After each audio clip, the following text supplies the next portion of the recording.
can expect going into this. But first, we got to see where they're going. Yeah, so I think this is going to be a tough map ban phase for Mirage, if we're being honest. I think they have to go somewhere to one of these new maps because a lot of the older maps TSM are just so good on because we've seen them at SI, we've seen them be so proficient. And Mirage, especially, like you look at Bank, that was one that they had some hope on coming into the season, but unfortunately that should be off the table. It was their first ban coming into this week, so they obviously don't want to go back there. Clubhouse being taken off of the table from TSM, I think that's a really smart ban. It's one that Mirage have been playing a lot coming into this year, so I'm happy to see that one gone. A lot of those newer maps still in the pool here, left alive. We've got what's still up. Skyscraper, of course, still in the pool to be chosen, banned out immediately by Mirage. So TSM's final ban, and they should be able to go to Chalet here, right? That feels like a really good map. Oh, they banned Chalet. Wow. That's shocking to me because TSM are super good on Chalet. They were dominant on it throughout SI. And for Mirage, although it's a slightly different roster, they've never won that map, excuse me. Other side of the coin, though, is Mirage are going to be able to do at least some strat prepping for TSM on a map that they're familiar with. Go to Theme Park instead that hasn't seen a whole bunch of pool play. Yes, TSM already did lose it. Mirage can go back on it and be like, yeah, there might be some things we can exploit, but I have more faith in TSM support staff to shore up the issues that they had in that game against OXG than I do in Mirage to be able to find a way through those errors and find a win. And you still have the unknown variable of a map like this because even though TSM, they were really good on it back when it was in the pool from over a year ago, Mirage hardly ever touched it by comparison, and those attacking woes on Bank are really going to rear their ugly head for Mirage in this one. If by chance this gets too close for comfort, if TSM lose any points here, then I'm going to be looking back to this map ban phase and saying, why didn't you go to Chalet? Because especially against a team like Mirage who you're expecting to beat,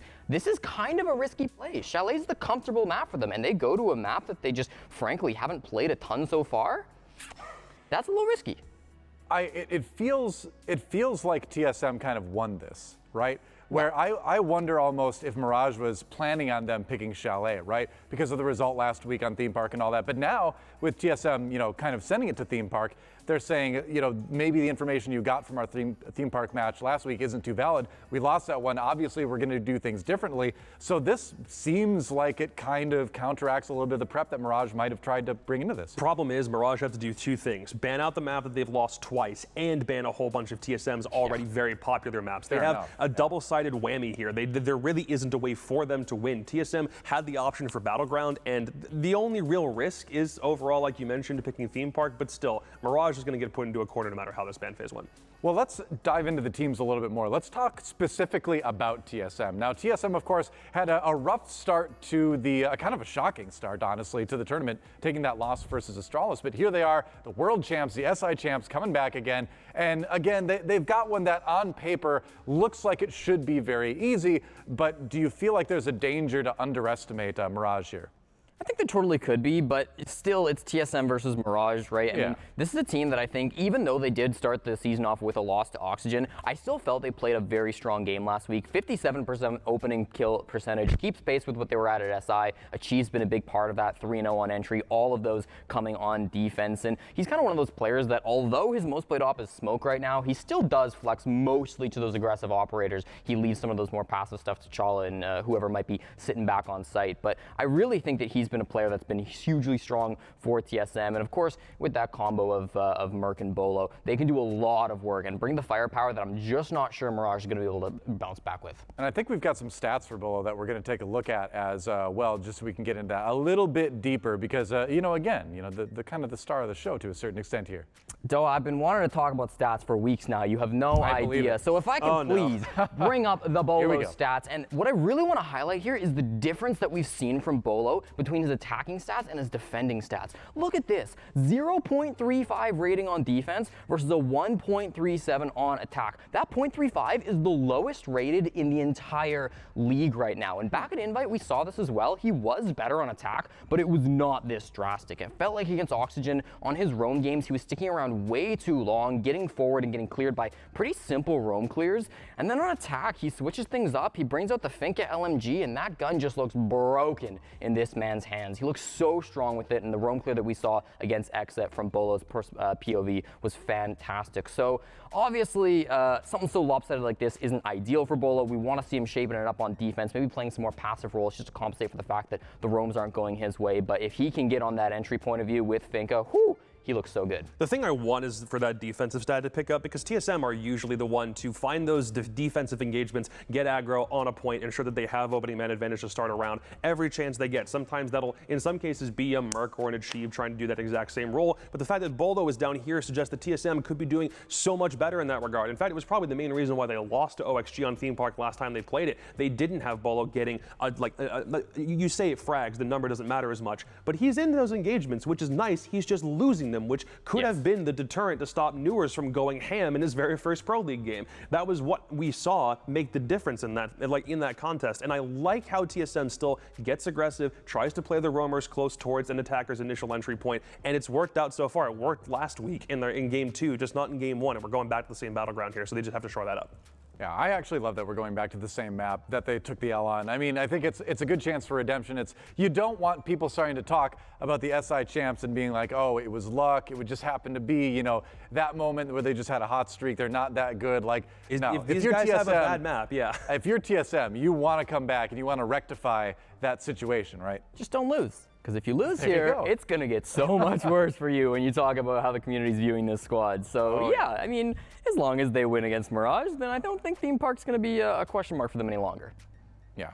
Well, one last point about TSM going into this one. I like how their attacks have looked so coordinated and so synergized. It's the same TSM that we saw from the Invitational, the kind of thing that's been burned into their brain, so to speak, that you can never really unteach.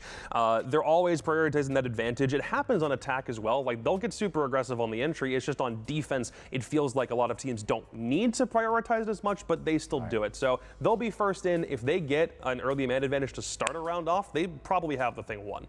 Oh, that was a very crisp snap there. That was impressive. I can't snap my fingers, actually, so I'm always jealous when I see something like that. So it's I can't. I literally can't do it.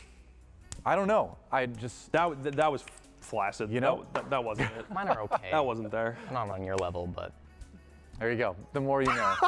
The more you know. We're learning and laughing here at the Rainbow Six North American League. You're laughing. We are friends. You know who's not laughing? The next team in our match, Mirage, right now, because they have a really rough start to the stage, no doubt about it. And of course, this is a team that made a lot of changes in the offseason. It's a fairly new roster, but so far, not so good, unfortunately, for the squad. A lot of problems for Mirage, and it is new, so we expect this. But a lot of their older problems, I think, or a lot of their older players, are also having some issues. You know, we'll see Razor, one of their new players, single-handedly deal with the early round. He's the second highest rated player on attack throughout the entire league. He's got a super high KPR, and he'll get that advantage from Mirage. But then the rest of the squad has seemingly failed to do anything with it. It feels like we've seen a couple rounds where, like, Tommy, for example, has been above the team, given top floor completely for free thanks to Razor, but then just can't use that sledgehammer confidently enough to get very much advantage for his squad, not really getting a lot out of his grenade play. And then some of the support players as well. Marm and Melted, the support duo, have been dying a lot. Currently, they've played 10 rounds on attack, and they've died in all of them.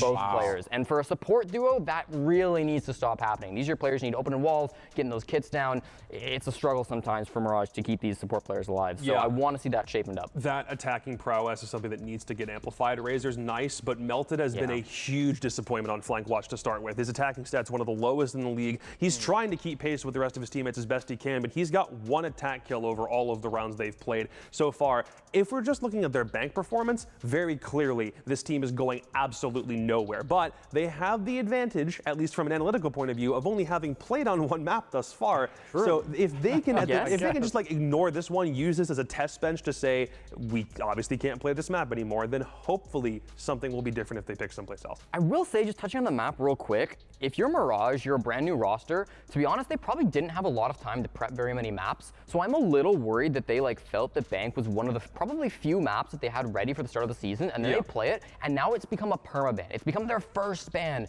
in the pool. I am a teensy bit worried that they probably spent a good chunk of the time on that map, and now they have to kind of start from scratch and try some new maps. Hopefully, Theme Park is it for them, though.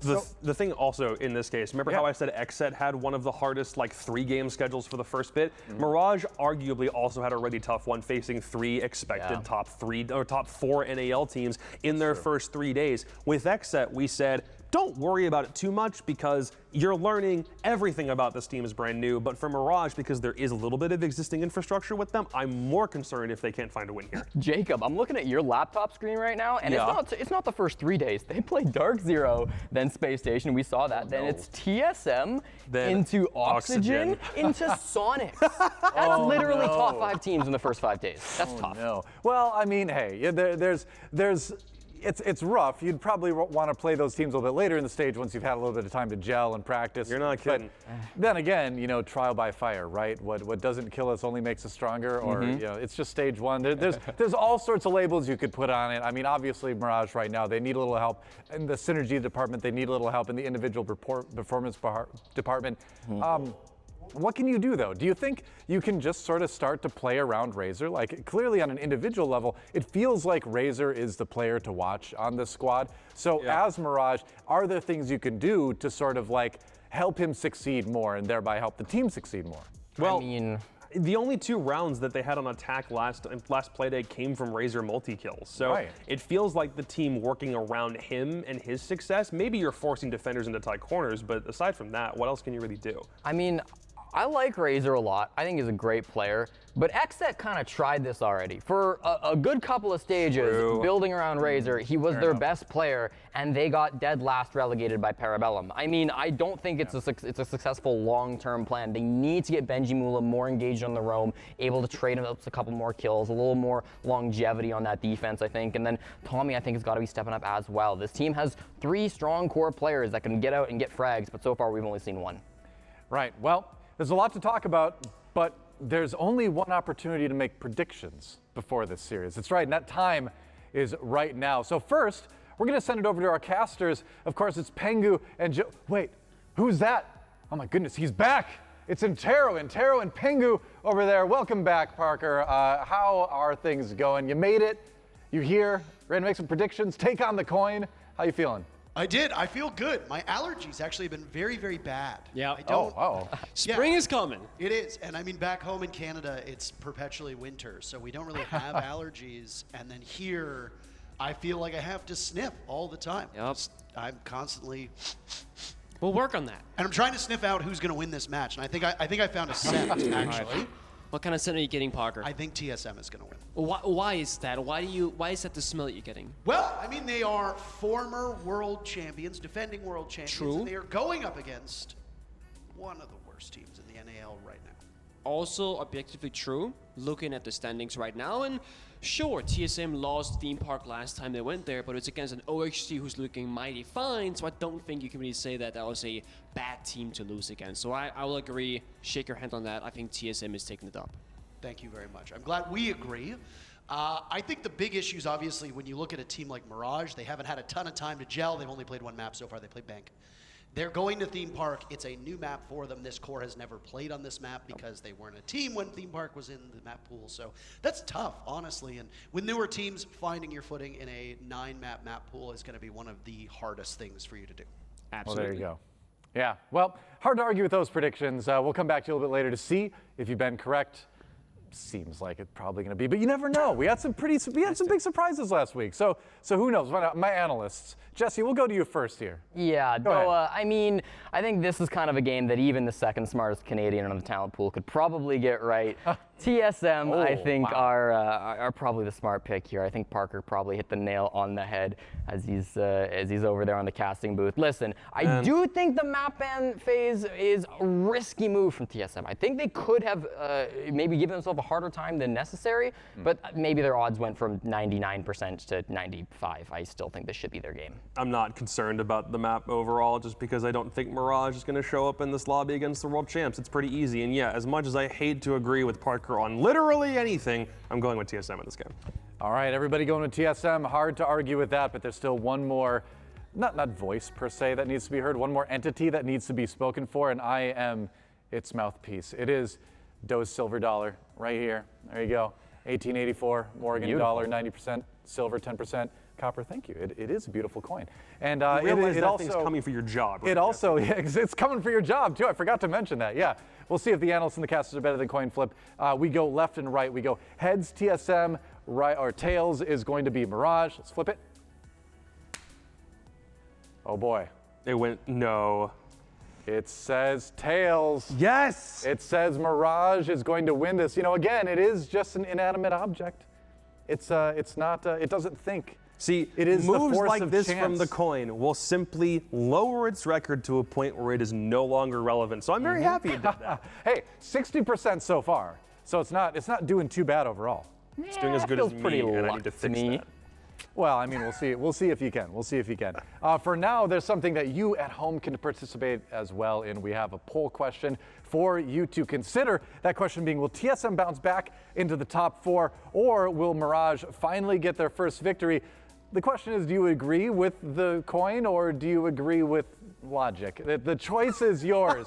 The choice is yours. It's going to be a great match to watch either way. It is fun to watch some of these up-and-coming teams try to gel, try to bring the synergy together. There are some bright spots for sure, so we'll see if they can accomplish that today. That's going to do it for us here at the desk. Don't go anywhere. When we come back, the first game of the day begins. TSM taking on Mirage. You'll see it in just a few minutes right here on the R6 NAL.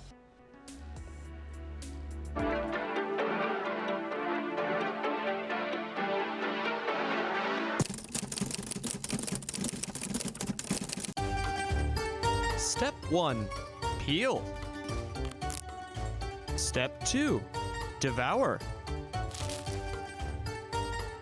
Optional step. Assert dominance. Failure to follow these steps may result in banana peel in your teeth, criticism from your peers, and rapid indigestion.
check it.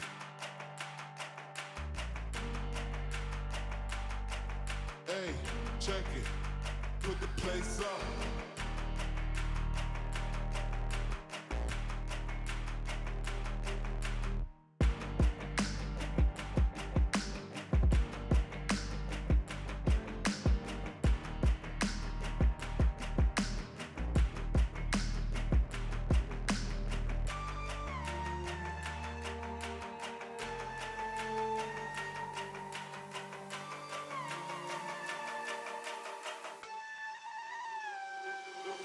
Put the place up, yeah, we know what we made of. Can't get enough of you, boo, I'm a chaser. Face up, now I feel a little major. Blink of an eye, ego, I'ma take her, shake her. Yeah, she was a ball shaker, she shake me out that door to no place. Damn, why you doing all that? Thought you was my wife, but you stabbed me in the back. Something like a rose when we came out there, we settled facts like Da Vinci. So break the best, come on, get your ass up if you're slipping. Put another smile like it was the last Christmas, hey.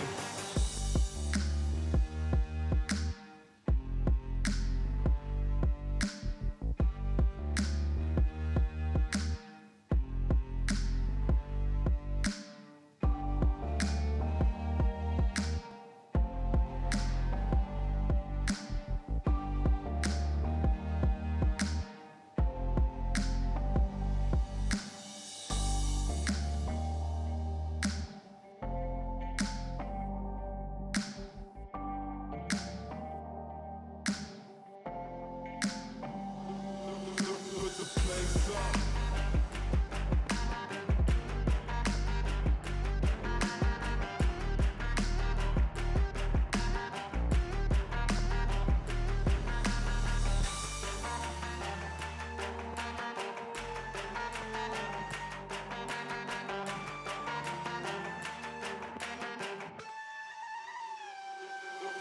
Put the place up, yeah, we know what we made of. Can't get enough of you, boo, I'm a chaser. Face up, now I feel a little major. Blink of an eye, ego, I'ma take her, shake her. Yeah, she was a ball shaker, she shake me out that door to no place. Damn, why you doing all that? Thought you was my wife, but you stabbed me in the back. Sounding like a rose when we came out there, we settled facts like Da Vinci. I'm breaking codes, so breaking backs, come on, get your ass up if you're slipping.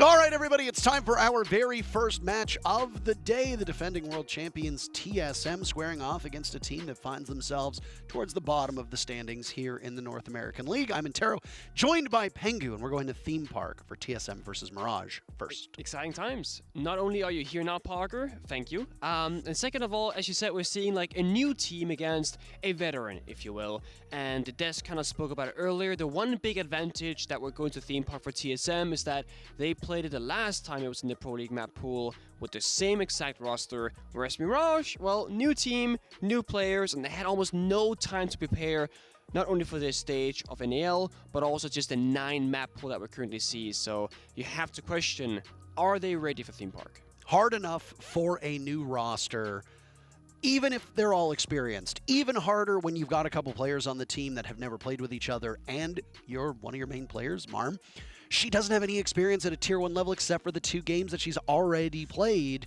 last week. And then even harder when you add in 3 quote-unquote new maps. Yes, because I know Border is not technically new. It's been in before, albeit reworked. Theme Park is exactly the same as it was last time around. So Skyscraper, brand new map for a lot of these teams.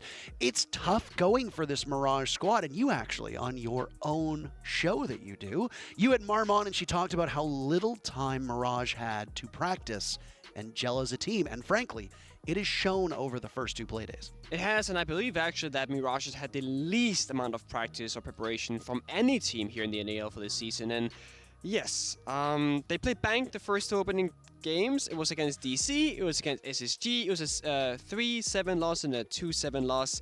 And honestly, there wasn't a whole lot of things that were impressive about Mirage in that situation.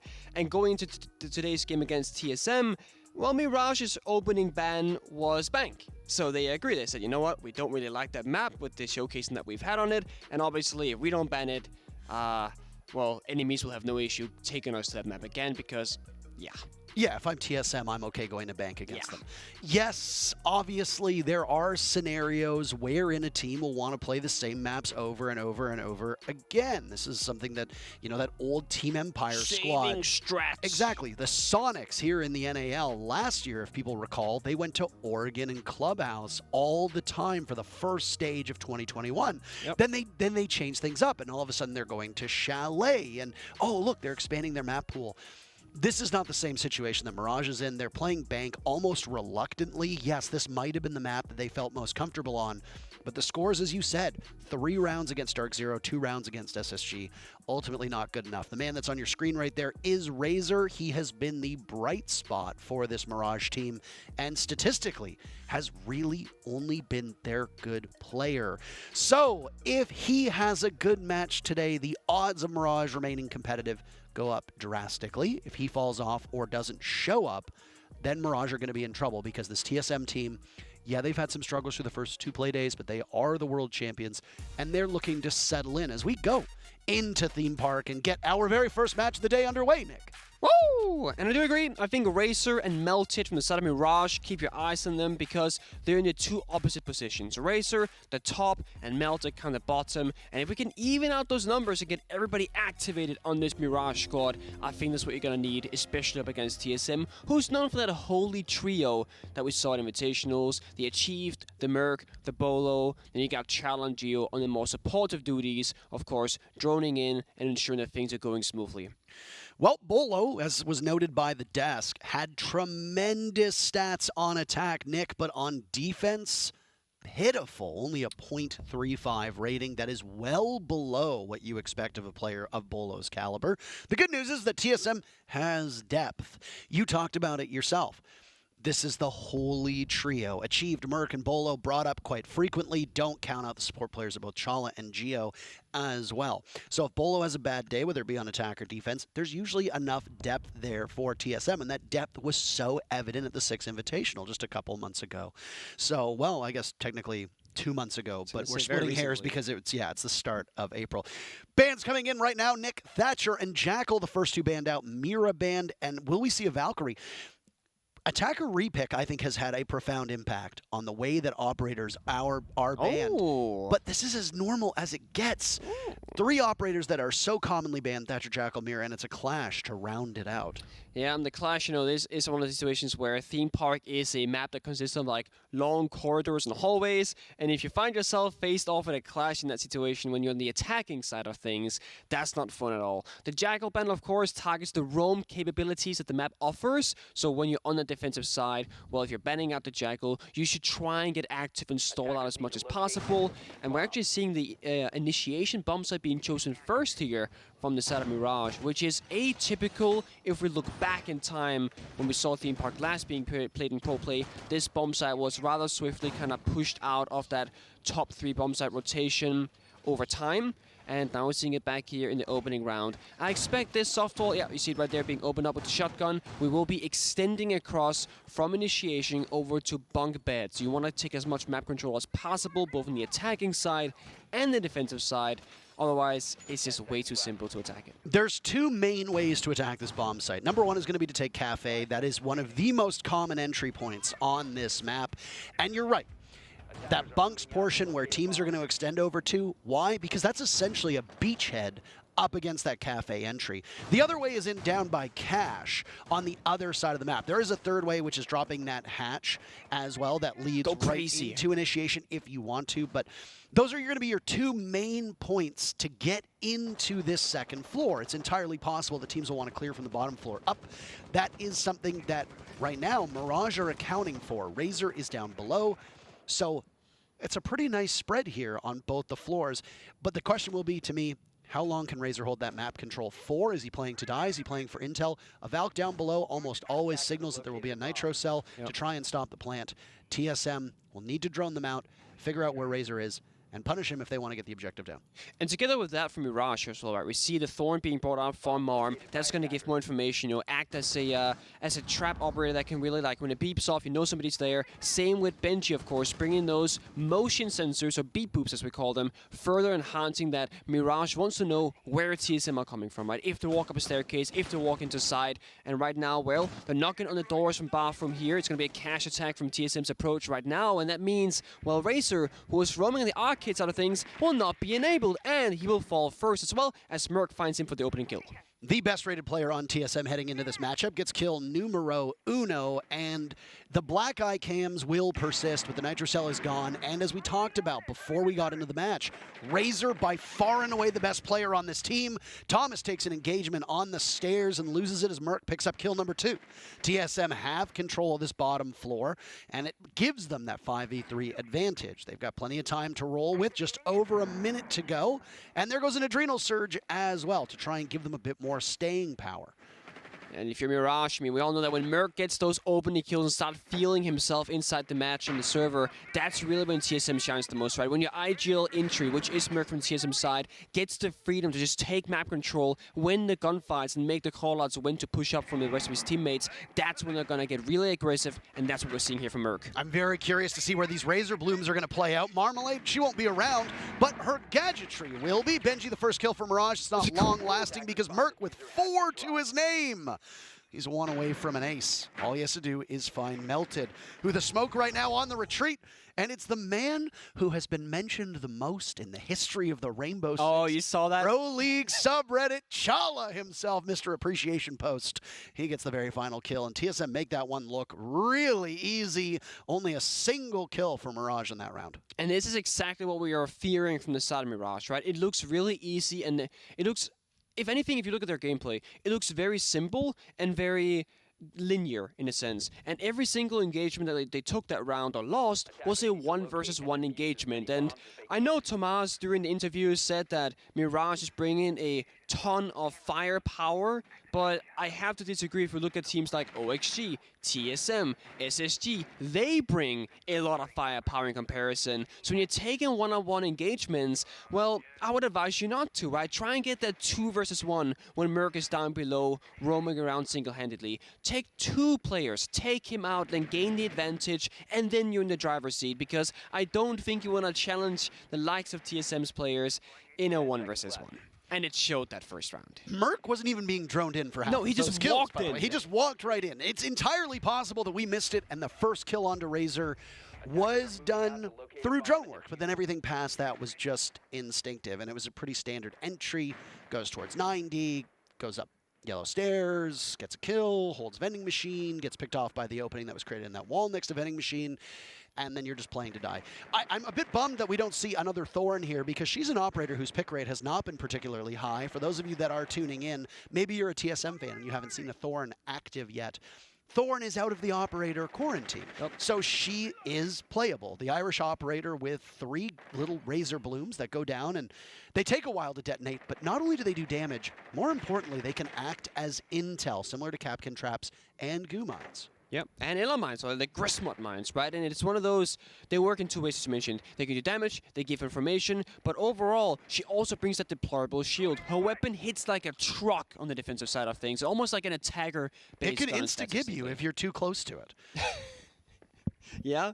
For those of you, by the way, that don't know what insta-gib is, you have to go back to the old Quake days to really understand what that means. Anyway, I digress. I didn't understand what that was either, but yeah.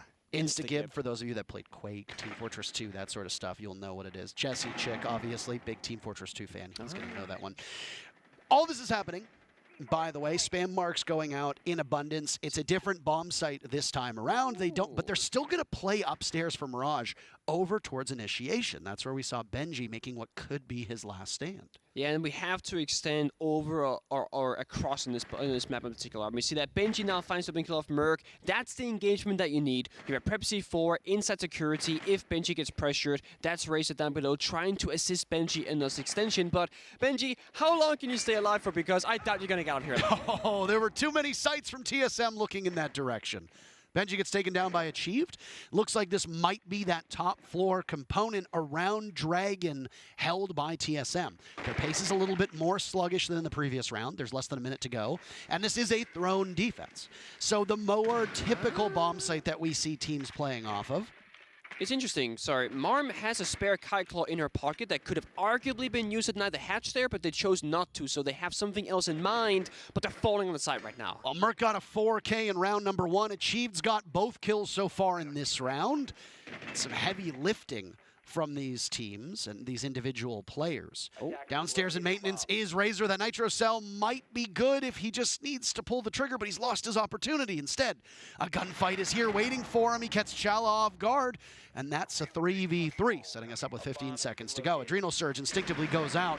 No follow-up from Geo. He opens up the panel wall, and it's Razor again. There's no flank watch for TSM. 2 huge kills from Razor. Down goes Marm. Melted the last line of defense inside of the bomb site, and it's a 1v2, but he can deny the plant. Nicely played by Mirage. Razor wasting enough time while TSM's forces tackle the bomb site. It ends up being just like Doa, a coin toss in the final seconds. And in this case, it goes in favor of Mirage. Despite the things going so well for Mirage, from the slip-up from TSM and Razor taking good advantage of the lack of information, it still came down to a 2v1. It was so close in that situation. And the Kite Claw utilization from Mirage, again, wasn't utilized in the hatch. It was a double Kite Claw on that yellow wall. The wall still got opened up, I believe. That's where TSM entered from. But we see the dub coming out from Mirage, getting that 1 round on the board, and they can now breathe with a sigh of relief, being like, okay, we're not going to get 6-0 in this half, and we're going to this Drog defense, which I personally think is arguably the strongest defensive bomb site on this map, at least with my player experience and playing it in ranked as well, because you can really get so active, and we see it already now. Extension into throne from barrel. You can play first off bathroom, extend up above, rotations everywhere, reinforcements everywhere, and the one key factor here is Tomas on the mute. 1 jammer on each individual wall. That's super important, and there's no easy way for TSM to get any map control. Chala has to run around like a crazy person with the Maverick, using that torch in so many different locations just to be able to get through the walls. And it's not just the jammers, you also have it paired up with Marm on the Kaid. So Mirage is going to be a slow round, but as I say, that Razor gets active once again. It's Bolo off the board, and this man is showing why he's the #1 player on this team right now. Well, Bolo's stats on attack were something, again, that was highlighted by the desk. He's an even 2-2. That's good enough, but Razor on Xset. Maybe his potential was squandered on a roster that ended up getting relegated, but in this instance, he is finding new life on Mirage, and if you have a strong supporting cast around him, Razor can steal you rounds, at least what we've seen thus far. Yeah, not just that, but I mean, he can steal you games because those few rounds, they add up, and Razor still has a lot to learn and a long way to go, and so does the rest of Mirage. And when people might criticize them the first 2 games they've had so far, both being played on Bank, I don't think the question right now is Mirage a good team? Period. I think the question is, how good can Mirage become in a few months' time? In stage 2, in stage 3 of 2022 of NAL, because you need time as a roster together to mesh well, to learn the maps, to build out your strat book, if you will, and just get comfortable on a LAN build, because for some of these players, it's their first time being here. And Thomas falling off now as he had held that top floor halfway point of round number 3. Mirage, I would argue, putting up a much bigger fight than either you or I expected through these 3 rounds. I know that we discussed before heading into the matchup, depending on what TSM came out fighting, this could be a relatively quick one, given the way that Mirage has played through those first 2 play days. But it's always such a challenge to try and see what the longer trend line is, because the Sonics have also had a hell of a first 2 games, and I don't think anybody here is expecting them to continue to play as poorly as they have. So for Mirage, a newer team, they need to stay competitive through these rounds. They're not going to do it with Thomas being picked off by Chala. That's 20 seconds burned off of the clock, and a single kill for TSM will even the numbers into a 4v4. I will say the timing of the flank from Tomas and the contention on the yellow stairs was a bit oddly timed, and there's no follow-up either. Now, well, more people fall on the side from grenades up above. That's Merc finding Melted.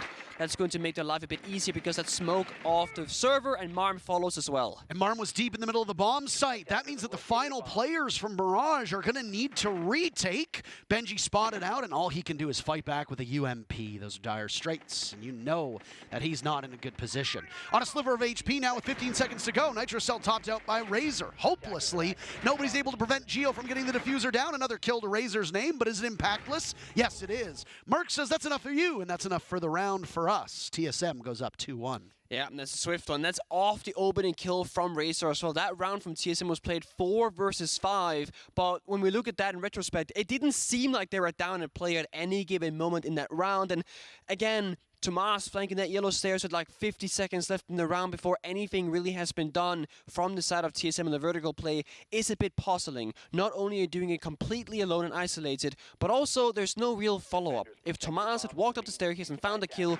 what's next? Well, he could run back down the yellow stairs, but that doesn't really change the flow of that bomb site or what happened in that round. The few safe positions on the bomb site from the vertical play weren't really used from Mirage either, because 2 players fell from the vertical and then the bomb site was lost. You mentioned it, Parker. The last 2 remaining defenders were roaming off the bomb site and has to play retake. And if that's the situation that occurs, something's going wrong. The one question mark to me is not Razor playing inside a main lobby. I get that. You're close enough to the bomb site to get back. Marm was in a rock and a hard place in the corner of Drug, underneath where all the floor had been broken up, as you'd seen earlier from Achieved. And I actually wondered if Marm was the player that we saw the silhouette of very briefly right before that nade ended up getting a kill. I believe it was tossed out by Merc. But the man that I was just so curious about was Benji. Playing Castle over inside of Throne. At that point, there was only 17 seconds left in the round. Are you just hoping to play for a retake? Is that your whole goal? Because if so, you're down in numbers, you don't have site control, Marm falls, you need to follow up and try to get back to the bomb site to help out Razor.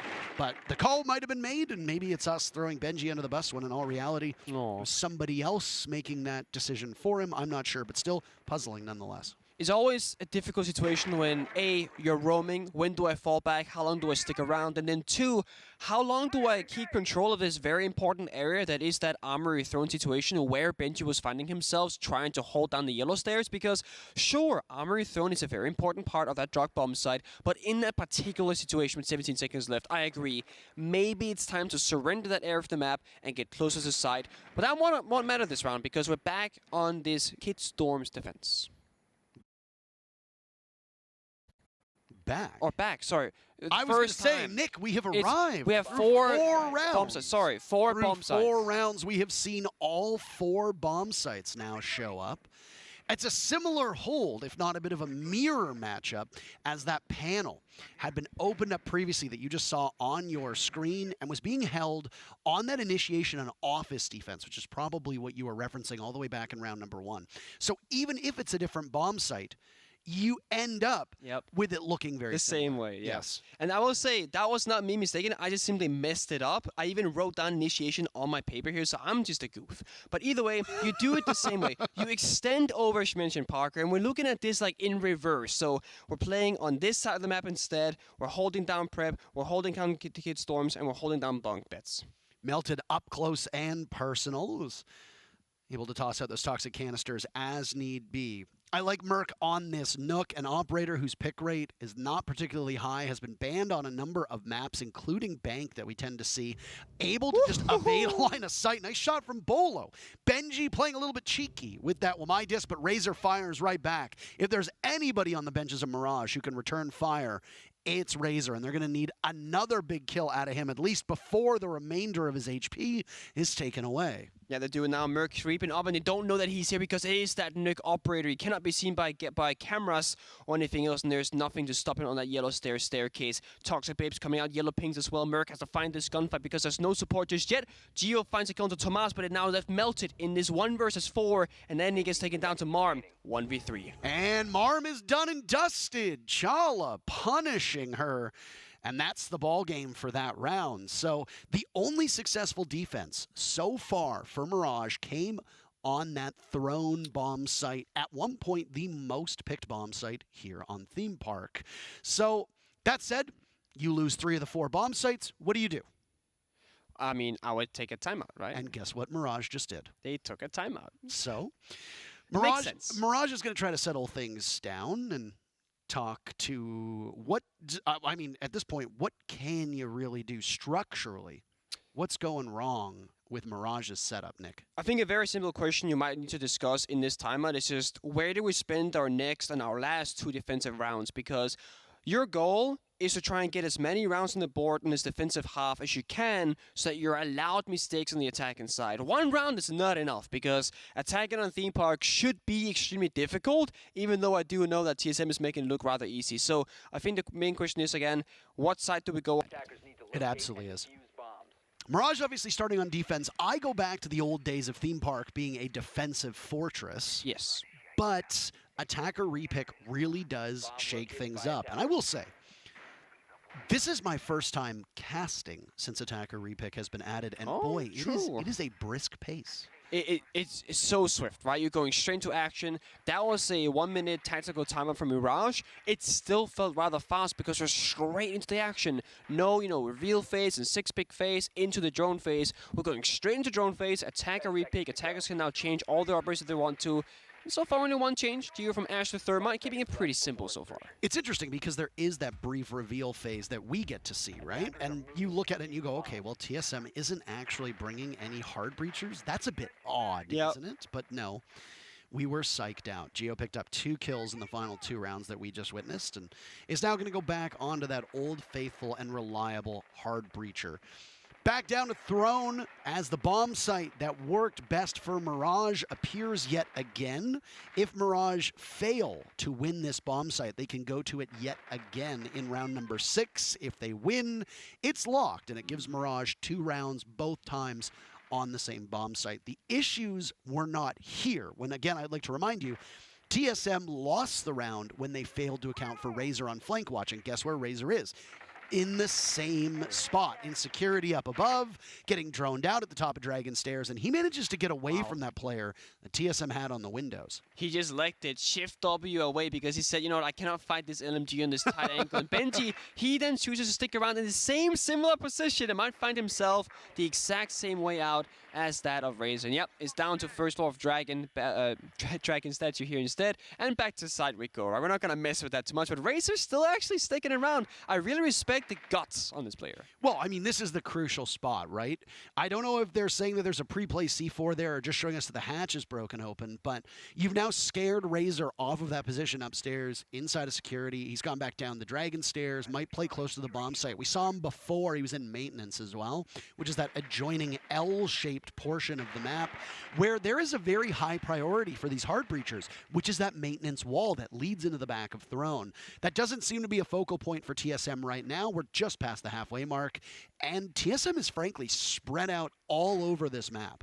That they have, and we need to keep a track of where TSM will end up using those exothermic charges, because the question that comes to mind is that, do you breach the hatch, or which wall do you breach if you do not do that? And the Thermite gives you the most value, I'd argue, on this bomb site in particular, and that's where attacker repick comes in handy, because you don't want to have Hibana necessarily if you don't get to open 2 walls. So TSM making good use of the information. First contact is achieved versus Thomas, and both of them walk away with a bunch of HP left out. Thomas being hunted down from his position in Drug, and it's achieved to start it, but Bolo to finish it off. Thomas, 0-5 at this point. For a player that's been hyped up by former teammates so often, that needs to be a better scoreline for him. The man of the hour is Razor, and he'll try to soften up Merc. Benji now waiting for Bolo to walk in, and he will spring his way out of barrels, and now move towards the double doors. Merc waiting very patiently, watching, pings through the wall, down goes Melted to a nade, but TSM are wasting time, only 10 seconds to go.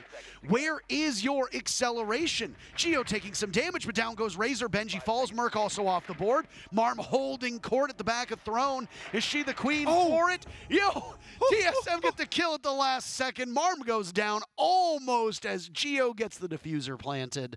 Throne worked out once for them, but not again for Mirage, and now TSM have won that first half. thrown so close both times, and now both Mirage and TSM have found success on this both attack and defensive side of things. And one thing I actually really want to point out is, I think it was Jacob himself on the analyst desk before the game said, I want to see Benji assist Razor on this roam and do things together. And in that round, it was Razor and Benji both upstairs in Cash and Dragon balcony playing together, and then later in the round, inside of barrels, they were baiting for one another, right? Razor took the gunfight, then tucked in the corner, and as TSM walked in through barrel door, they got assassinated by Benji, who was there to protect him. So very nicely played, even though it wasn't a round for Mirage, and this now leaves us to the final defensive side for them.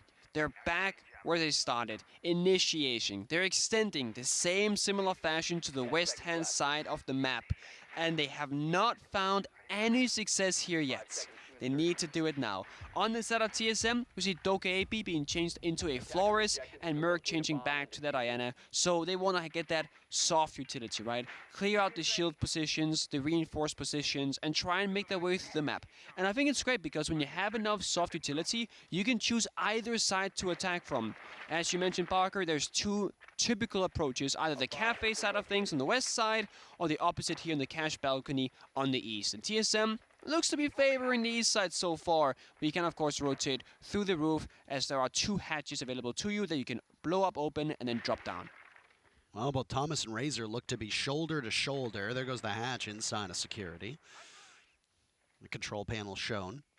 Bolo getting droned on in. He's down below. Two nades in the hands of Finka, and this explosive meta that we found ourselves in where grenades are by far and away the most useful secondary gadget for the attacking lineup, as you can see, being brought out in spades by TSM. 6 grenades available and then 6 flashbangs, which actually work quite well now, but can also clear out any discs or ADSs that we see. And look at this, Bolo's gonna walk up, and he actually misses it. Oh, Bolo, no. Razor manages to avenge his teammate, but not before Thomas goes 0-6 in the first half, and Razor gets away with half of his HP gone. Almost a kill, almost 2 kills rather for Bolo there as he gets, let's call it a kill and a half. Yeah, kill and a half, a little bit shaky there for a moment, but I would say overall it's a victory for TSM because yes, they got the one opening kill, but also they forced Razor back off of this position, now allowing the rest of TSM to take the map control, so the entry did the job. I will say, losing Finka, the adrenal surges, the grenades, etc. He did use the Gun 6 on that staircase barbed wire. It's not the end of the world. Merc, however, says, you know what, let's get some more value for our money's worth here, and he takes down the second player, that is Benji, the 1 Mai off the board. Now that is a pretty high value kill because the discs might not all have been tossed out. And both of these denial operators are gone. Their gadgets will still persist. The ADSs will reset on their own, and the magnets will live until they get eaten by either a flashbang or a nade used by TSM. Plenty of time for TSM to use these secondary gadgets. Yeah, they've lost 2 sets of nades from the Finka. One goes out from the sledge. Marm gets her very first kill. Almost a first half where Mirage had 2 players go without a single kill on the board. Marm with 1 to her name. There was another as well from Mirage to give them a numbers advantage into this 3v2. TSM won a 5v1 first half. Timeout's already been burned. In through the smoke is achieved. Oh, he misses out. And it's the double M combo, M and M of Melted and Marm to hold down the fort. They pick up the final 4 kills of the round and somewhat salvage that first half. Still, TSM emerge up 4-2. This is the disrespect. The disrespect. Damn. That's hurtful. So, if you showed me that clip and you blurred out the name, we would have never guessed that was Bolo of all players that were firing that half magazine of an LMG, hitting only 5 of those bullets, right? We would have never guessed that, but it happens, right? It is the first match of the day. It's still early for the gamers here, and to be honest, it just happens, right? For anyone. It does. Sometimes you blow a tire. That's Sometimes you blow a tire. Sometimes you blow a tire Sure. and you miss it, that's all. Yeah. So I will say for Bolo, though, I'm not sure if it looked, having an LMG there, was that a good thing or a bad thing? Because, yes, he managed to get the kill firing so many bullets, but he also had so many bullets to fire that he could miss even more. So maybe sometimes LMGs aren't overpowered, Parker. Maybe sometimes they're actually working against you. Stop it. It has nothing to do with the LMG, it had to do with the sight. Or is it scope? The scope, yes. Okay. That's what it has to do. What scope's the best? Actually, I haven't asked you this. What is your favorite 1x scope now that you can choose freely? Who cares? I'm a caster. You just said the scope matters. Yeah, because So if you you're should using, care. Because if you're using a high magnification scope, it's going to make it harder to hit targets at close range, Nick. I'm sorry, aren't you? Oh, I'm sorry. okay. I'm sorry. Aren't you a back-to-back 2-time world champion? Shouldn't you know that? I think zoom scopes are great for that.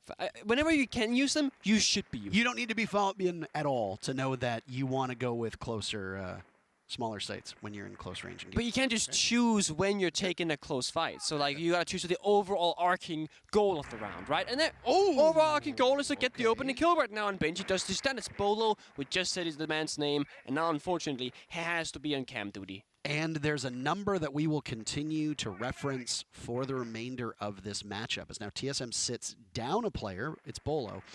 0.35. That is Bolo's rating on defense. Another body will join him in the grave. That's achieved to go down to none other than Razor. Razor leading the way at the moment.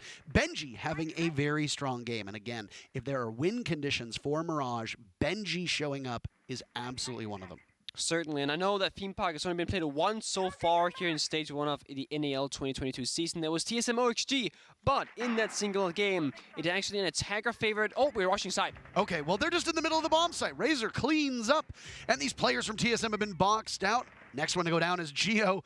It's Merc in a 1v5. And what do you do at this point? Do you save the KD? Flashes reigns supreme. He knows there's one over by split. It's Thomas. Thomas picks up his very first kill. Razor is pumped. Damn. And there's one round separating these two teams. All right, so what I was about to say before that just occurred is that, yes, this map has only been played once, but it's a 55% attacker win rate so far against a 45% defender win rate. And what a beautiful read and call out from this side of Mirage saying, we know there's at least one roamer, we can overpower them through this dragon door, run in through side, we got the operators, we got the weapons, and you know what? We got the confidence as well. And it's a flawless round too, opening up your attacking side on Theme Park, which we expect to be difficult from the side of Mirage, is a phenomenal way to do it, to really gain the confidence to say, let's do it again. And you'll have to. I mean, confidence is key. The calling from Mirage there, after they got those first two picks, the nade goes in, blows up Bolo. Achieved pushes up to try and stop the advance of Mirage. Not necessarily a bad play at that point. No. We see these, what you want to call them, desperate attempts, if you want to say that. When you are down numbers, it's a 3v5, it's a 2v5, and somebody swings or peeks, and you sit there and you go, well, why are you doing that?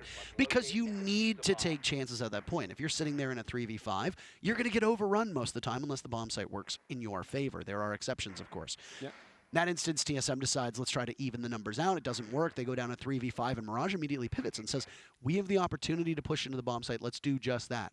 And it worked out wonderfully. It did.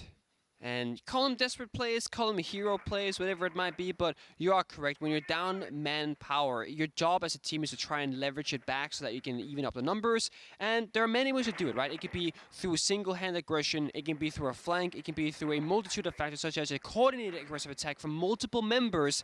But either way, you got to act in one way or another, otherwise you will slowly just get, you know, choked out in the round. Or run over. Or run over, just shove whatever horrific graphic comparison you want to use, metaphor, etc. Can be slow or fast. That's the bottom line. I am enjoying seeing all of these Thorn plays, but I don't know if the gadget has really been that integral to the success for the defenders. What I will say is that her Uzi, the gun that she uses, is phenomenal. It is. And a lot of players, especially at the high level, find it to be a very comfortable gun to use. The thing feels like it hits like a truck. It sounds great, very limited recoil, easy to control. And that was the operator that Marm was on when she got the 2K to seal the deal on that very final round of the first half. I do think that Ella would be a nice operator for most teams to use if she had the UC weapon, but the weapon difference between the Scorpion and the UC just really favors Thorn in this case, because they both bring a deployable shield. They're so important on this map to allow for these extensions, to allow some areas to be safe, but when Benji is on the board, nowhere is safe for TSM. That's a very first kill, but a follow-up from Achieved. He claims Diffuser as well on Marm inside of Cash, and out goes a Nitro Cell towards the other portion of Cash, but not hitting its mark. Mirage get in, They lose their hard breach, they lose the diffuser, they get out. Nobody has retrieved it. It's still sitting there. But cue the Jaws music, because Melted is creeping up in the hallway, and I'm not sure if anybody had any information on his position. Comes down to a Chief here with the shotgun in hand. Can protect the case, but it's been picked up again. But then again, it goes on the ground. Benji off the board. And that's a huge member from the side of Mirage. A good trade from Melted, though. Evens back the numbers. But 33 seconds left. They gotta do more. Very winnable situation for Mirage as they find Bolo as well. Chala and Geo to try and clutch this out. Thomas taking some damage. Sitting on these bomb chassis, there's an opening created by Geo. Diffuser picked back up. If Mirage want to get this diffuser down, then Melted will be vulnerable, leaving Razor and Thomas to cover. Looking for double digits is Razor. He's walking up and posted. There's 2 players to find, but he has no intel. He peeks to the left. Down goes Chala. It's Geo, but he's a sitting duck as it's 10 kills for Razor and a tie game between TSM and Mirage. Look at Mirage that round. They knew there was a player from TSM inside of that room somewhere. And as they slowly went through all the corners, Razor said, I'll just pre-fire this last corner and expect the player from TSM to be there, and he was. So a really nice capitalization once again from the side of Mirage. They lost the case early, and thankfully for them, they brought a double heartbeat system in case one of them fell. It was the Ace and it was the Thermite, so they got a little bit more wiggle room if they want to breach open the walls in case Marm goes down, and that is that insurance policy that you can really bring. Razor and Benji right now also being very big insurance policies for Mirage, finding opening kill after opening kill and gaining so much map control so swiftly, really letting Mirage try and run a number on TSM. And that evens up the score 4-4. And what we expected, at least as casters, as broadcast talent, and also a lot of viewers, I think, it's not actually a one-sided match as we thought. We are in the middle of a tech pause right now. I would like to make the distinction that I always make, that there is a tactical pause, which is a timeout that teams take. Mirage already took theirs. Back all the way in the first half, at the tail end of round number 4, they went down 3-1, and they slapped that big red timeout button. Well, this is a tech pause. A tech pause occurs when there is something technical that is outside of the control of these teams. It's an audio issue right now that is being worked on our end, as far as I'm aware. But it doesn't function the same way as a normal timeout. The coaches are not capable of talking to the teams the way that they are during a proper timeout. And, I mean, the coaches can do work, but unless there's a secondary timeout being taken, I don't believe they're able to speak. Obviously, you can talk to the admins, as that's exactly what's happening with Marm and Larchtree, but outside of that, the teams can settle themselves down. Now, I actually think this tech pause, while it doesn't and isn't something you can control, I do think this helps TSM. Certainly. Because TSM have now dropped 3 rounds in a row, and we are starting to see a TSM that looked more like the TSM versus OXG than the TSM versus XSET. And if you didn't watch that very first play day, need I remind you that TSM lost to Oxygen on this map 4-7. Yep. That they did, and not just have they lost the rounds, but they've actually started to lose the opening kills as well. It has been, as I said, Benji and Razor finding them the last 3 rounds. They've been going towards Mirage. And sure, on round 6, it was like a very quick trade between both teams, but the bottom line is Mirage are the ones controlling the pace right now on their attacking side. They controlled the pace as well through a couple of these rounds. In fact, if you want to look at opening kills thus far, in the very first half, it went 3 in favor of TSM, 3 in favor of Mirage, but technically, the 6th round was an immediate trade. It was a kill, and then it was refragged right away, so technically it's a wash. That gives TSM the advantage by 1. The second half has been a very different story, though, Nick. Round number 7, it was a flawless round by Mirage, which means, of course, they got the opening pick. Duh. Duh. Okay. Round number 8, it was another opening pick as well for Mirage, and they have looked mighty fine. TSM stats on defense, not particularly great. It's more than just Bolo. I know that we focus on him a lot, and it is very easy to fixate on him as he is a large personality in the scene and a huge part of this TSM roster. Yep. But the whole of TSM have not looked anywhere near as comfortable on defense as they have before. And they are going up against a Mirage team that, as you pointed out, were not the most adept at using attacker repick. So you can't even sit back and just say, well, they're adapting to a new game mechanic. You can't say that because Mirage have not shown a ton of success on attacker repick. They are simply being beaten by brute force right now. Yeah, I think Mirage is playing it simple, saying, you know what, attack or repeat will learn with time. We gotta focus on like our fundamentals. And for most teams that did not make crazy roster changes, attack or repeat is a part of the fundamentals. But for Mirage and for teams like XZ, I do want to argue the case that you're more worried about your map pool, your droning, and just taking the map one step at a time. And TSM in their game against OXG only got 2 defensive side rounds. They also only got 2 attacking side rounds. It's not like their attacks were better than their defenses, so to speak, but they really didn't get much done on the defensive side of Theme Park. So we might just see this trend following where maps that used to be defender-sided, they just aren't anymore in that same regard. And you can argue it's, again, attack or repick. You can argue it's the Fink LMG, the grenade meta, etc. But I also think an element is that teams are getting a lot better at simply playing the maps. And when you understand how to break it down, you know, attackers, they have all the tools to win. So as long as you know how to approach the map and what to do in the round, you can almost argue that on most situations, attackers should be favored unless the defenders kind of ruins their plans. We'll just talk about the body language as well on Mirage. The fact that they are maintaining good spirits despite this even scoreline, I think is very positive. You know, you had a quite poor performance in the first half by Thomas. He didn't get a single kill until round number 7. Yep. Marm picked up her only 2 kills of the first half in the final round as well. It's really easy for the 15 minutes that start from round 1 to round number 5 for you to consistently see 2 of your teammates fail in all of their engagements, fail in their 1v1s, fail strategically.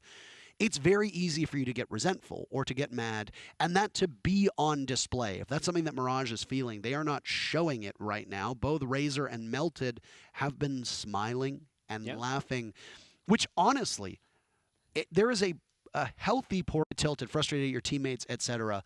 That's going to have a massive impact in-game for you. Mirage are keeping in good spirits, and I think that's great, honestly. Contrast that to TSM, who after round number 8 looked shell-shocked, frankly. I mean, I think obviously with TSM you got some, a chip on your shoulder. Invite champions, you won that.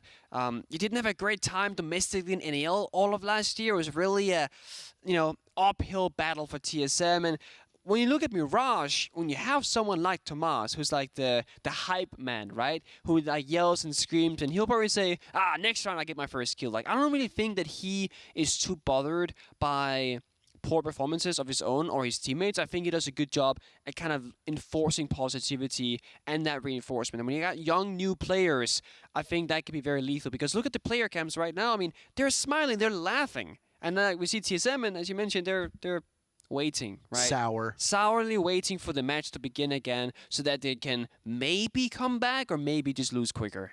I know that we fixate on TSM because of them winning the 6 Invitational. It is a massive achievement. It's the biggest. It is the biggest achievement in Rainbow Six, and it shouldn't be taken away from them. But I do wonder how much of the conversation around SI has sort of changed our perspective on what is a consistently good team in the NAL, but they've never been dominant in the region. If you go back and you look at the teams that have really defined the North American League over the last 2 years, 3 teams jump to mind: SSG, OXG, and Sonics.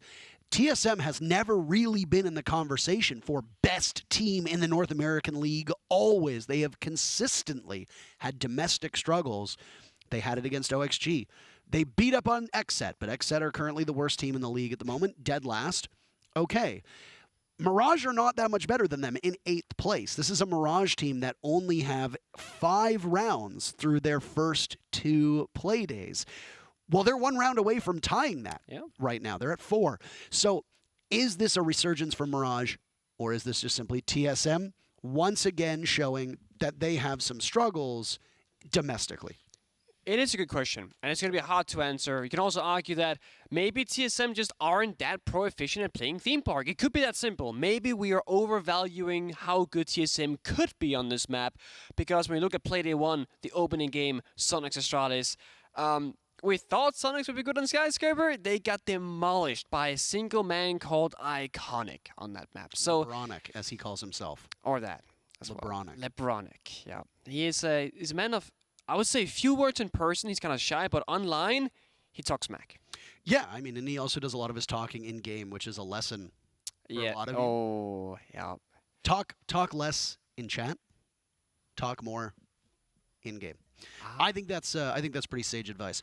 Honestly, though, the one thing that I think this matchup has exposed is those deficiencies for TSM on a map like Theme Park. It really just does boil down to that. Even if TSM ends up prevailing here, let's say they win out, they finish 7-4. Okay. There were still 3 big black eyes that Mirage gave to them in rounds 6, 7, and 8. And there were a lot of issues in the attack for TSM and then those 2 defenses as well now that we've seen that other teams can exploit. Just as if you go back to Playday number 1 and you watch that OXG versus TSM matchup on Theme Park, it's the same thing. You can't just credit OXG for being one of the best teams in North America right now, because while they are, there were a couple rounds that should not have been so easy for Oxygen that were. And that's because of TSM's problems. I am not entirely confident that TSM have fixed some of those issues. On defense, inadequate roam, surrendering early picks, conceding map control very early on. These are 3 things that happen against OXG. They're happening again now against Mirage. It's a valid point. And I think if you're TSM in particular, right, your goal by playing Theme Park would be to scare other teams off from picking it against you so that they had to ban it, right, giving you some more free will, leniency in your draft or the map veto before the map begins. But the showing that they've had, even if they beat Mirage, as you said, 7-4, they nail the next 3 rounds in a row, I still am not going to expect teams to be like, oh no, TSM Theme Park, that's so scary, because there are flaws in the system that you can abuse and you can study and then use it against them yourself. So while they're trying to extend their map pool and try and show they can play 8, 9 maps maybe, it hasn't really worked off yet, but it is early days in the NAL, right? We are on Playday 2, is the opening game. Teams here have only played 2 games, and today will play their 3rd. So we got a lot more to go, a lot more to show, and many more maps to be played. And the surprising thing to me is that we have not seen in the NAL as of yet Oregon, Clubhouse, or Cafe. And Oregon and Clubhouse really spring out to me because they're the 2 most default, basic, most commonly played maps throughout Siege history pretty much, and they have yet to be played so far by any team in NAL in 2022.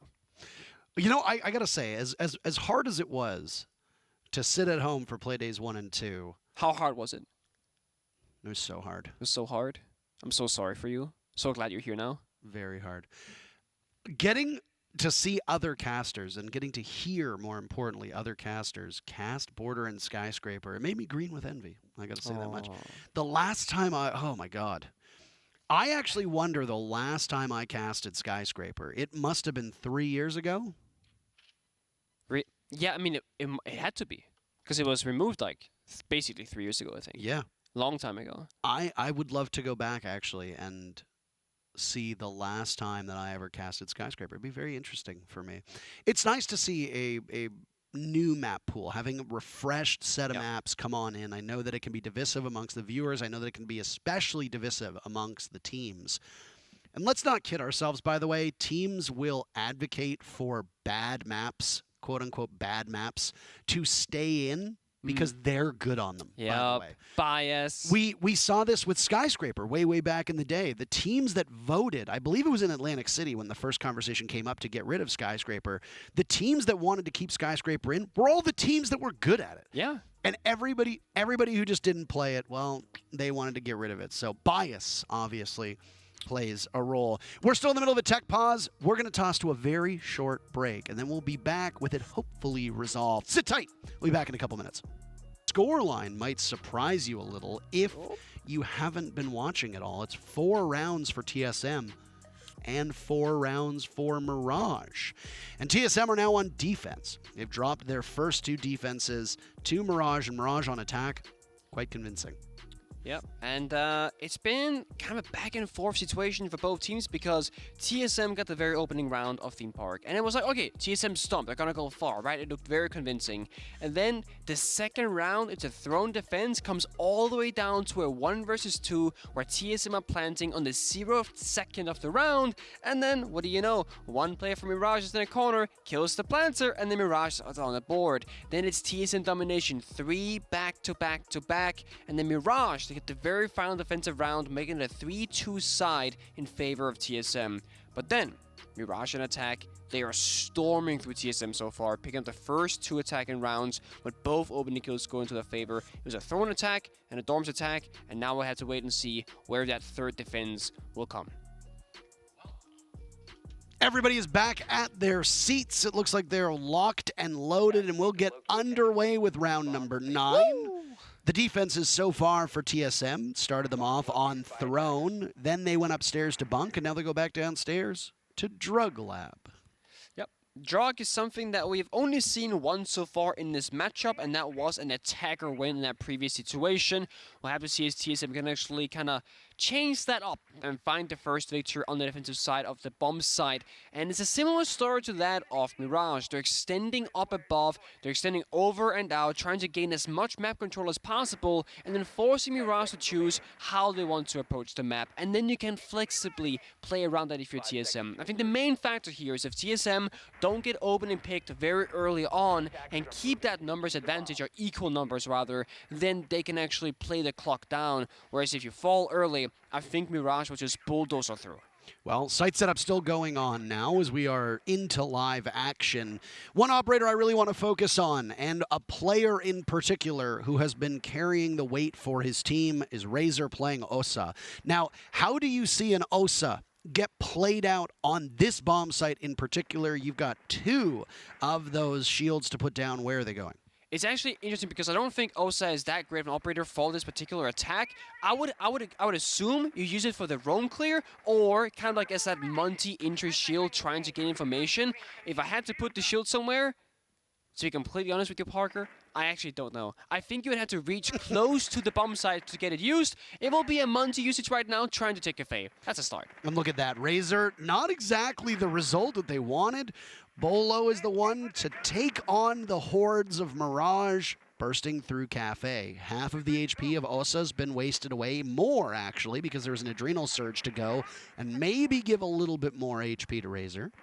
There's the first shield. So, oh, melted. Open and kill. This is TSM falling again rather early in the round, and this nade will clear that deployable shield. Merc, he just ran in front of his teammate and got taken down. Tomas follows through. It's 3 to fall from TSM. Oh, get out the brooms, because right now Mirage is sweeping through this TSM roster. Achieved, looking the wrong way, and it was a long wait, but if you're a fan of Mirage, it was worth it.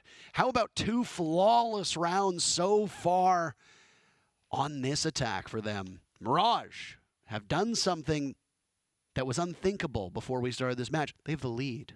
They do, against TSM on Theme Park as a new roster with a 9-map pool to work with, or against in this case. And I think one very important thing that we saw in the player cams, and we see it kind of now as well, during the tech pause, it was, to be honest, and I'm sorry for that, it was rather long, right? We had to solve the issue, but the reason why I pointed out is because during that entire time, it was smiles and laughs from the side of Mirage. It wasn't just the first minute that was funny to them, or the 5th minute. They were laughing the entire way through. The second the server starts up again, they just storm through. Look at TSM. They were having a giggle is what they were. They were having a massive giggle.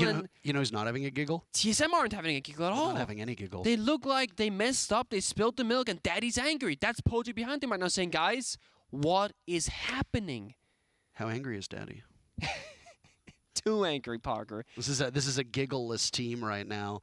You have to get back in this game mentally. Not that TSM ever really do show a ton of emotion, to be fair, but when they're winning, they can get quite loud. They can get quite boisterous.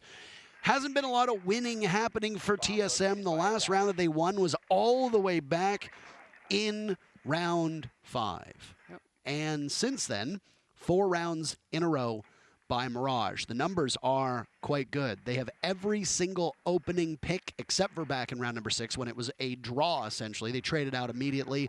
Round 7, flawless round. Got Diffuser down. Round 8, opening pick. Won the round quite confidently. Round 9, opening pick, flawless. They won it so flawlessly, they couldn't even start to plant the Diffuser. And, hey, well, we were a bit critical of Mirage not using that attacker repick. Every single player but Benji used the attacker repick, and guess what's being brought to the battlefield? Razor off of Osa onto a fuse, and a Dokkaebi being brought as well. You better not stop to try and turn off your phone, because those fuse charges. Well, they're going to rain down on you. Also, Fuse has the advantage of also being a hard breacher. 2 of the can opener gadgets coming on board the Russian operator. So there's lots that Mirage can do with this. That there has been, and by the way, TSM before this match started has 0 plans on the board on their attacking side. I believe they planned it once in this matchup so far, if I'm not mistaken, but it's a different kind of playstyle that we've seen from TSM than that of the past, whereas Mirage is an entirely new situation, right? And I'm very impressed with Razor being the flex player for his team, because I would try and give this person as much freedom as possible in the fragging department, where you say, what gun do you want to play, Razor? Oh, F2? Go crazy. But he's playing the OSA, the Fuse, and sure, they have good weapons, but the main kit lies in the gadgetry and how you can help your teammates approach the game, and honestly, he's been doing a great job so far. First logic bomb goes off. Nobody there to capitalize from Mirage just yet. This is a throne defense for TSM, so a throne take will have to come out for Mirage. Benji and co. right now over towards Dragon security, and in initiation is melted as he continues to move towards the cafe side of the map and has put down an air jab at the doorway that leads into initiation. So if you're Bolo or anybody else on TSM, the route for a flank, potentially fraught with peril, your position's going to be given away. You're going to be knocked over by that air jab unless you can impact it or take care of it. And I don't think you're going to take the full map control. This air jabs indicates a limited take from the side of Mirage. They only want the half of the map on your right-hand side of your screen. The left-hand side they do not care for. But Benji gets found by Merc, sniped from the bomb side. Now giving TSM the opening pick for the first time in 5 rounds. Tactical timeouts tend to pay dividends almost immediately. TSM just took their timeout the round before, and it allows Merc a little bit more confidence. He's now joined double digits as well. He and Razor standing at 10 kills apiece. Just under a minute to go. Mirage down Benji, so no adrenal surges, as was pointed out. That was also the only set of nades that were on the board for Mirage. Neither of them used. So the explosive potential, no more there. But now look at this. Razor able to set down one of those cluster charges. And Marm walking in, taking out Chala. Merc is still playing over by split. Down goes Thomas. Plant going down. Merc, you need to stop it in time. Oh, but there's a blind spot, and Merc exploits it. Diffuser goes down, and it's a clean sweep of the bomb site. TSM taking the 3 players from Mirage for a ride, and they'll sit on the Diffuser as well to bounce back. The lead for Mirage short-lived as TSM pick up their 5th round. And they needed that so badly. It's Merc actually to find just not only the opening pick, but also how to end off the round on a success. It was a nice exploration of strategy from the side of Mirage. And I was thinking to myself, when we saw the Fuse being brought up from Razor, how are they going to utilize this operator on a bomb site which has almost no vertical damage to be done, especially on the throne side? There is none at all. It's a rotation all the way across the map, single-handedly, all alone from Razor to barrel, where you put down that fuse charge, and it'll force the throne player away from that location. That was Merc. That missed timing and the blind spot created for the side of Mirage, I think losing Benji early created an issue for them, where they said, well, one guy has to plant and then one guy has to flank. That was Razor. So when you lose that opening pick, you're just down one player, down one gun, and that blind spot was essentially created because the Dragon player was Benji, who died early on. So Merc really opened up the round for himself and his team, and now a tied back 5-5. Nobody is in the lead. I like this cheeky showing of the Nook. Now Melted obviously swapping off to go with the Ace. This is a much more suitable lineup from Mirage prior to. There were some interesting picks that were in there, Nick, and we'd talked about the Fuse, we talked about the Osa, Razor reunited with Yana, a much more sensible lineup, and Mirage have tons of tools at their disposal. Look at this, lots of soft destruction. You got 6 breaches. Yeah. You got a Zofia as well with 2 of those explosives. You got 2 grenades in the hands of Benji, 2 grenades in the hands of Razor. This is a very destruction-heavy lineup from Mirage. It is, and even get the flashbangs and thermite to get that ADS clear, not opting to go for the smoke grenades because you want 3 instead of 2.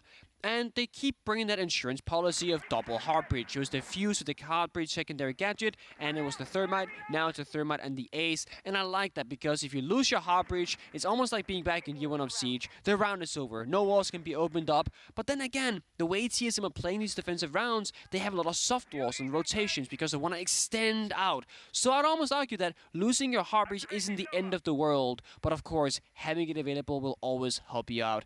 TSM is holding on. Mirage playing it slower now. As we're getting closer and closer to match point for one of these teams, well, pressure is building, right? We're no longer rushing in, taking gunfights every single area of the map. We're waiting, setting up, droning, and communicating what is the next step. But when you're defending as TSM, it favors you running down that clock because you want the timer to hit 0.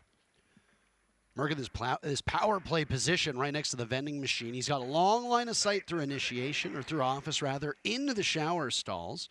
Some of it's been opened up now in this cash wall, allowing Benji to look back in that same direction. But with the way Merc has been playing today, I don't know if you want to engage him in a direct gunfight or not.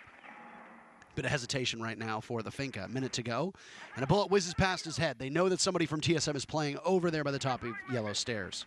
They can't get in. They're stuck right now. Mirage, they have to just pull that go trigger at some point. The nade is nice, it opens it up, but what else follows through? That's a beautiful nade to displace Chala, force him to take the initiation, and now Merc goes down as well. Benji knew that he was there, and he capitalizes off of that pick. Melted taking damage as TSM will hold on to try to weather the storm, but they are falling. The first domino, and then many more after it. It's Razor to pick up a kill on a Geo, and Bolo's gone as well. Achieved, reascending on yellow stairs. He's good enough for 1 kill. There's a lot more to be found. 30 seconds to go. Diffuser going down. Nitro Cell in the hands of Achieved. If he gets the right call, he could possibly stop it in its tracks. He gets the wrong target, but one nonetheless. Diffuser planted. Damage done to both Razor and Melted, but the clock now working against TSM. Mirage can taste match point. All you have to do is shut down Achieved. Not an easy task to be done. Down goes Razor. So well played by Achieved. But now this is where things get difficult. The 2 last players from Mirage far enough back that Achieved will have to figure out their location. Oh, and he does! But he doesn't win the duel to Marm. Oh my goodness, it's match point Mirage, Nick. We're getting close. We're getting real close, and it looks so troublesome for them because they could not find the opening. And slowly, they communicated to every location of every member of TSM and said, you know what? This one person inside that China location can get grenaded from the long hallway and flush him into the line of sight of the player inside security. And they did just that. And once that went through, it was an aggressive follow-up from all the members of Mirage. They found 2 picks, and then TSM, they could not hold them back any longer. It's Druck, it's map point, it's TSM fighting for at least 1 point. This Mirage roster have never tasted a victory in the NAL, and they are 1 round away. The only worrying sign for them is that if TSM wins this round, it goes to overtime. You don't have a lot of wiggle room. You got to win this round, or else TSM pushes you into OT. Still, I would honestly argue, heading into this matchup, Mirage going to OT against TSM, that's a victory. Yeah. That, to me, is a significant win for this team. And as was talked about during our tech pause many, many moons ago, doesn't matter what happens in this round, doesn't matter what happens if we go to overtime in those 2 to 3 rounds that follow. This matchup has shown that TSM still have some glaring weaknesses, and they struggle domestically time and time again. Stage after stage, they do not have an indomitable record like some of their counterparts here. Mirage have exploited some of these weaknesses, and Theme Park is not TSM's map through the 2 playdays that we've seen of them on it. It's not. But one thing that that might actually change this round's outcome is Achieved. Bringing out the Goyo. It's the first time we've seen in this matchup, I believe, and those fire canisters now. So just to give you guys a little bit of a what's happened since last time is that Goyo no longer has 2 deployable shields that has a fire canister attached to it. He has 4 canisters that he can put anywhere on the map, almost like an ADS on a wall, and you can pop it, shoot it, impact it, destroy it, whatever, and fire will come out of it for 20 seconds for each canister. And they're doing this strategy where they're going to be slowing down the push on Cafe. There are 2 canisters, one on the left side of the door, one on the right. Achieve gets the opening kill, and Bolo's position is fortified with ADSs and magnets everywhere. Doesn't bode well for Mirage to lose Melted so early on. You've still got a hard breacher left in the hands of Marm on Hibana, who's heated up, and there's Thomas. What? Speaking of heating up, at one point he was 0-6. He's now 7-8, and he's cleared out Bolo off site. These defensive struggles of Bolo continue. He had 5 kills in the first half. He's only got a single kill since then. This is a problem for TSM. At least you have managed to even the numbers out. There's half the round to go. Mirage are the ones who need to bring that diffuser into the bomb site, escort it in, get the job done, or you go to OT. The thing is, this changes everything because that was, all the eggs in one basket TSM approach.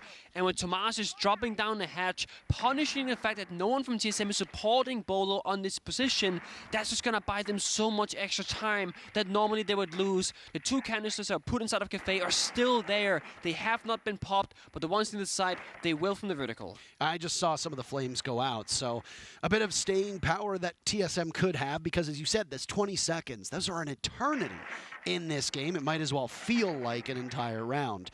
Some of the destruction above Merc is giving his position away, but he doesn't have to give up anything at all. There's Geo on the flank to take out Thomas. All of a sudden, overtime looking very, very likely. Mirage will scramble.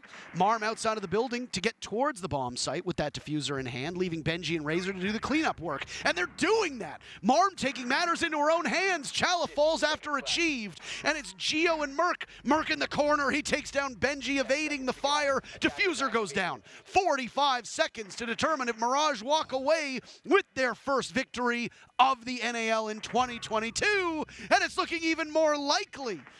She's made quite a statement. She takes down Merc, and Marm is looking for more, but it's Razor to get the very final kill. Howls erupt from the benches as Mirage take their first win of the year. They did it. It's the first win. They get 3 points. They took down TSM on theme park of all maps. I had my doubts. I think everybody did. No one predicted this to happen, and it wasn't just a fluke. Mirage looked consistently good on most, if not all, of their attacking rounds. Wow, we all said it was going to be TSM. I'm pretty sure the entire desk was in unison. Maybe even the coin said it was TSM too. That's something that the coin said Mirage. The coin. I was gonna say the coin did not say TSM. We bow to our god. We bow to our god, the silver coin. Money, by the way, which is our money talks. I guess money talks, and you know what the money said? Mirage is going to win this match, and they were damn right. Mirage, what a performance! But also, there are 2 sides of every single matchup. Yes, Mirage put in a much stronger performance here than we saw in their 2 previous play days. But TSM have tons of issues to work on. Their defenses, they just continue to be so poor. And that half really does tell so much of the story. They won a single round. Back in round number 10, it was on Throne, which again is this typical bomb site. They called the timeout, they get the round, but that was it. After that, TSM